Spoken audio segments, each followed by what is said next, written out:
दोस्तों, आपने कहावत तो सुनी होगी, तू डाल डाल मैं पात पात, मतलब नेहले का जवाब दहला। लद्दाख में चीन के साथ भी भारत कुछ ऐसा ही कर रहा है।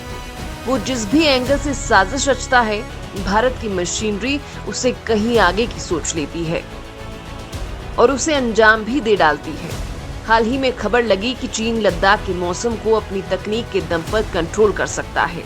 मतलब वो जब चाहे बर्फबारी करवा सकता है और जब चाहे भयंकर तूफान ला सकता है। ये भारत के लिए बेहद नुकसान वाला साबित हो सकता है। लिहाजा भारत ने इसका भी तगड़ा तोड़ निकाल लिया है।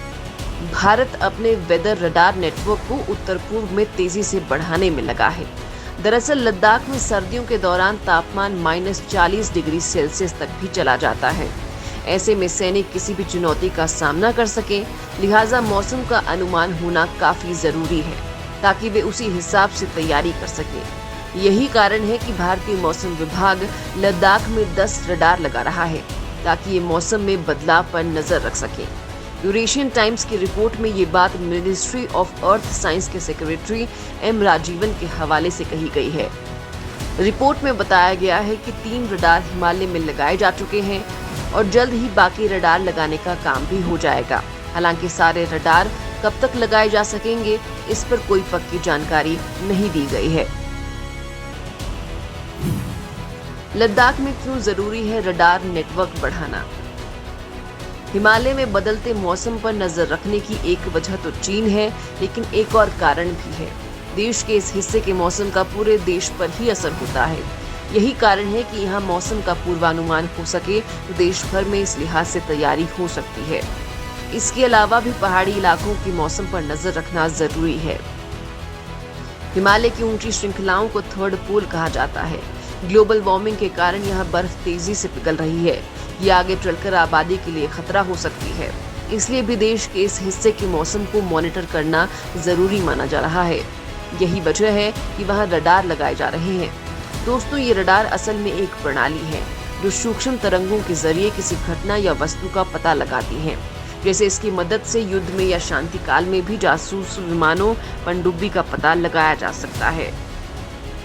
इसके अलावा मौसम में तेजी से आ रहे बदलाव को भी इससे जांचा जा सकता है। वैसे नए रडार का ये कदम चीन के वेदर मॉडिफिकेशन सिस्टम लॉन्च करने के ऐलान के तुरंत बाद आया है। इससे ये अंदाजा लगाना भी मुश्किल नहीं है कि देश तकनीक के स्तर पर भी चीन से मुकाबला करने की तैयारी में है। इस तकनीक के जरिए चीन बर्फबारी और बारिश जैसे मौसमी बदलावों पर काबू कर सकेगा। खबर है कि इस तकनीक को बनाने की वो लंबे समय से कोशिश कर रहा था और केवल साल 2012 से 2017 के बीच इस पर करीब 9,879 करोड़ रुपए लगाए गए हैं। ये प्रोग्राम प्रायोगिक स्तर से आगे जा चुका है और चीन को इसमें सफलता भी मिलने लगी है। विशेषज्ञों को डर है कि खुराफाती चीन इसका इस्तेमाल भी हथियार की तरह करने से बाज नहीं आएगा। यूरेशियन टाइम्स की एक रिपोर्ट के मुताबिक लद्दाख में ठंड में जिस तरह की हड्डियां जमाने वाली ठंड पड़ती है, भारतीय इलाके में वो उसे और बढ़ाकर सैनिकों की मुश्किल को और ज्यादा बढ़ा सकता है। ये भी हो सकता है कि वो पहले से ही -40 डिग्री सेल्सियस में रह रहे भारतीय सैनिकों के क्षेत्र में मौसम और भी कठिन बना दें। ऐसे में पूरी तैयारी के बाद भी सैनिकों का मनोबल प्रभावित हो सकता है। लद्दाख में विषम हालातों में किसी का भी टिकना आसान नहीं है। ऐसे में सैनिकों को लंबे समय तक वहां बने रहने के लिए खास तैयारी करनी होती है, जिसमें कपड़ों से लेकर तंबू और कई तरह के उपकरण शामिल हैं। इसके बाद भी ठंड में जान जाने का खतरा हरदम बना रहता है। इन हालातों में चीन के मौसम में भी बदलाव कर पाना एक और मुसीबत बन सकता है। भारत चीन तनाव के बीच हो सकता है कि चीन मौसम बदलने की इस तकनीक का उल्टा पुल्टा इस्तेमाल करने लगे। चीन और भारत के बीच बढ़ सकता है तनाव। बिना रेगुलेशन की जियो इंजीनियरिंग करना दो देशों जैसे भारत और चीन के बीच तनाव बढ़ा सकता है, क्योंकि इसका प्रभाव काफी दूर तक होता है। तो ये हो सकता है कि चीन अपने इलाके में बदलाव की कोशिश करे, तो इसका असर हमारे यहाँ भी हो और मौसम ज्यादा विपरीत हो जाए।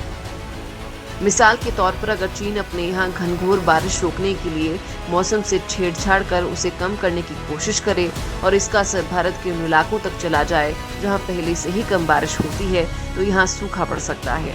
इस तरह से दोनों देशों में तनाव बढ़ सकता है। -30 डिग्री में भी डटे हैं भारत के हिमवीर। चीन बॉर्डर के आसपास वाली चोटियों का तापमान -30 डिग्री तक गिर चुका है, लेकिन -30 डिग्री वाली ठंड में भी भारतीय सेना के जवान पूर्व लद्दाख की चोटियों पर काबिज हैं।